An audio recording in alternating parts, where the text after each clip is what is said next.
ketiga, Rasulullah SAW ingin membakar rumah orang yang tidak. Bagaimana hukumnya orang yang sampai saat ini sholatnya pakai masker, Ustaz? Saat sholat posisi tangan berada di dada atau di perut atau di pertengahan?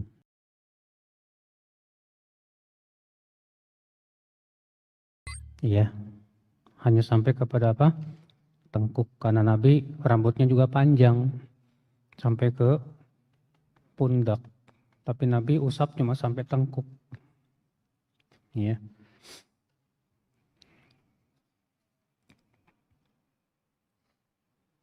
Ketika sedang sholat sendiri atau ketika masbuk, ada orang yang menepuk pundak untuk jamaah. Apakah membaca takbir perpindahan rukuknya dijaharkan atau disirkan? Apakah ketika kita sholat jahar kita keraskan bacaan Al-Fatihahnya? Al-Hasan Al-Basri berkata, kana sahabah idza fatathumul jamaah sallu furada. Kata Al-Hasan Al-Basri adalah para sahabat kalau terluput dari sholat berjamaah, maka mereka sholat sendiri-sendiri. Iya. Jadi kalau antum masbuk, kemudian ada yang jadi makmum antum tetap sholat sendiri. Niatnya sholat sendiri, tidak jadi imam. Makanya pendapat jumhur ulama, mayoritas ulama mengatakan makruh hukumnya mengadakan jamaah kedua. Makruh hukumnya mengadakan jamaah yang kedua. Kalau dilakukan boleh nggak masalah, tapi hukumnya makruh. Kenapa makruh? Karena pertama, Pak, Nabi SAW pernah pulang dengan beberapa sahabatnya dari sebuah tempat dari kota Madinah. Ketika sampai masjid, ternyata udah selesai sholatnya. Maka Rasulullah pulang. Demikian pula para sahabat pun pulang, sholatnya di rumah masing-masing.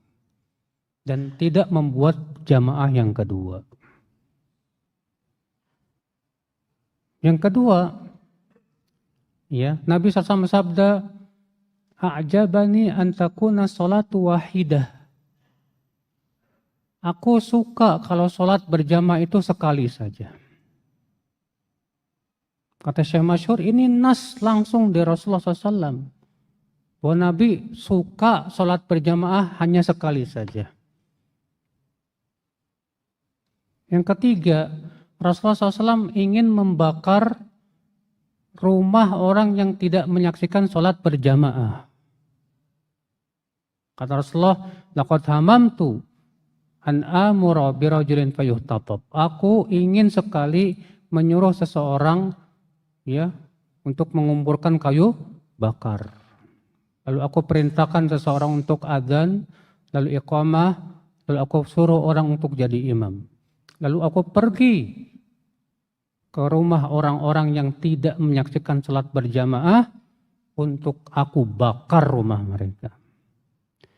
Rasulullah ingin membakar orang yang tidak ikut sholat berjamaah. Jamaah keberapa?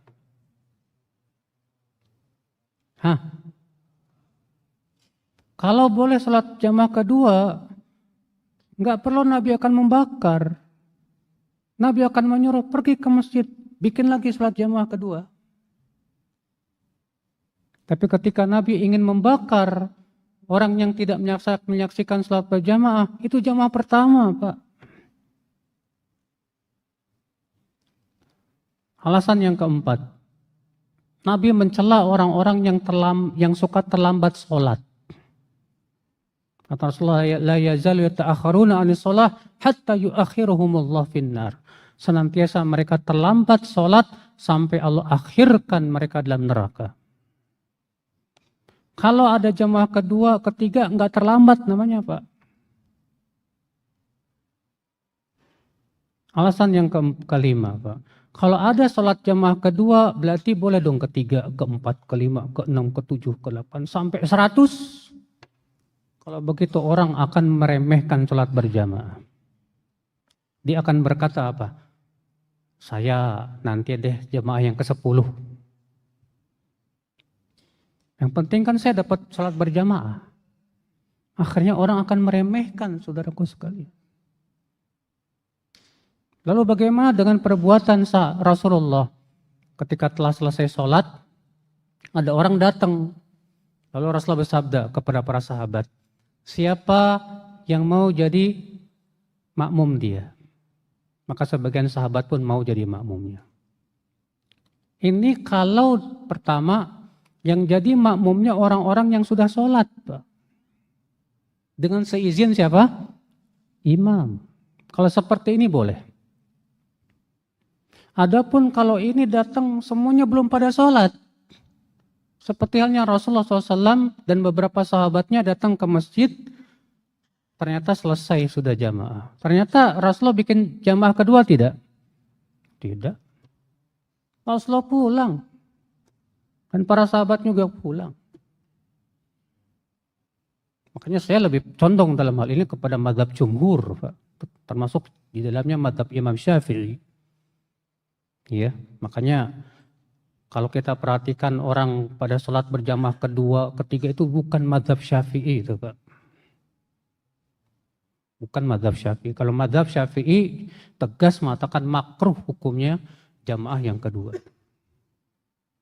Dan bahkan itu pendapat jumhur, mayoritas ulama, ya akhul Islam. Iya. Bagaimana dengan perbuatan Anas yang bikin jamaah kedua? Itu ijtihad sahabat yang diselisih oleh sahabat yang lain yang lebih banyak jumlahnya. Dan juga diselisih oleh perbuatan Rasulullah Sallallahu Alaihi Wasallam. Jadi hujah-hujah yang mereka mengatakan boleh jamaah kedua itu lemah, Pak. Kecuali kata para ulama, kalau di masjid safar kayak di rest area yang nggak ada imam rawatibnya, atau di mall, maka seperti ini nggak masalah ada jamaah kedua, ketiga, keempat, ya.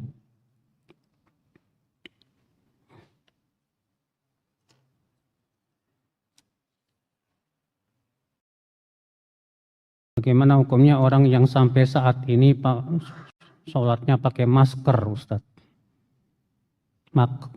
Makruh hukumnya, Pak. Karena Rasulullah SAW melarang sholat dalam keadaan menutup mulut. Ya, tawakal sama Allah, jangan terlalu ketakutan, Pak. Ya, kita ini takut banget kena penyakit. Akhirnya ada sebagian orang saking takutnya, Pak, sampai tidurnya di kamar yang disteril. Nah. Tapi qadarullah kena juga penyakit. Kalau Allah takdirkan, ya, tawakal sama Allah Subhanahu wa taala.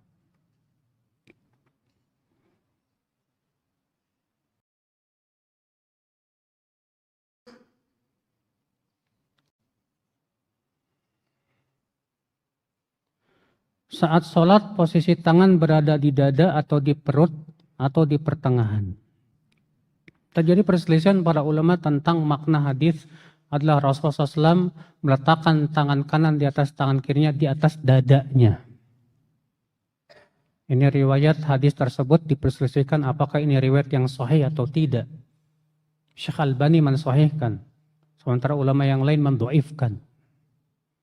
Atas pendapat yang mengatakan itu sahih, mereka berselisih lagi maknanya apa.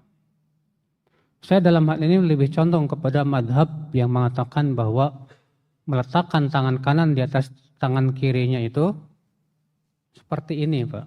Dalam riwayat Imam Ahmad yang sahih, Rasulullah SAW meletakkan tangan kanannya di atas telapak, pergelangan, dan lengan. Jadi seperti ini. Kalau seperti ini berarti letaknya di mana? Di tengah-tengah antara dada dan perut. Nah, ada sebagian madhab memang mengatakan hendaknya di bawah perut. Seperti ini. Berdasarkan hadis Ali bin Abi Thalib. Tapi itu hadisnya dhaifun jiddan, Pak. Sangat lemah. Nggak bisa dijadikan hujjah. Makanya riwayat yang paling kuat dalam hal ini adalah riwayat Imam Ahmad tadi. Seperti ini. Ya. Allahu a'lam.